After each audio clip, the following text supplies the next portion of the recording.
Eskerrik asko beharrezko ekimen honetan parte hartzeko gonbiteagatik. Gaur, emakume batzuen historiak ezagutu dugu.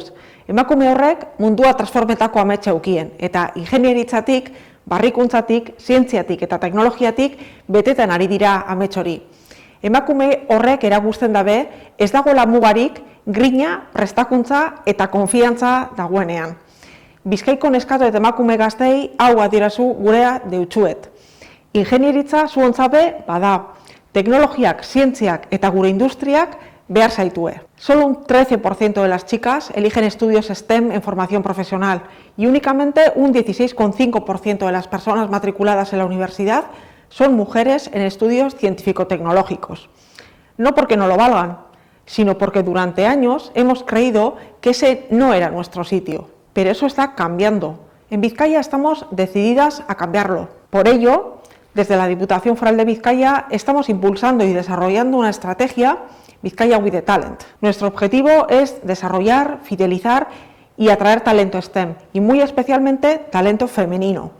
Para eso estamos activando vocaciones, abriendo caminos, acompañando a quienes tienen sueños distintos, inspirando a las más jóvenes. Porque una mujer ingeniera industrial, por ejemplo, hace cosas importantes, ayuda a que una fábrica funcione mejor, consigue que consumamos menos energía, piensa cómo movernos por la ciudad de forma más rápida y limpia.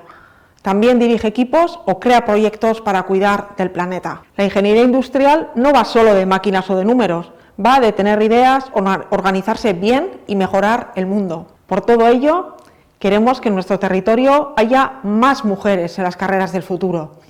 Desarrolladoras de código, creadoras de tecnología, científicas, investigadoras, directivas. Porque el talento no solo se busca, el talento se construye. Eta mundu hori egiteko, zuek behar zaituegu. Zuetako bakotxa, zuen itaunakaz, zuen sormenagaz, zuen handiguragaz eta zuen ausardiagaz. Beraz, amets handiak euki, ikasi pasiñoa bizten deutsuena, eta jakina izue, hemen Bizkaian, beharrean ari garela, ingeniari, zientzilari edo teknologo izan gure daben neskek horretarako aukera auki daien. Talentuaren etorkizuna gaur erabakiten da, eta hemen Bizkaian ere egiten da. Eskerrik asko.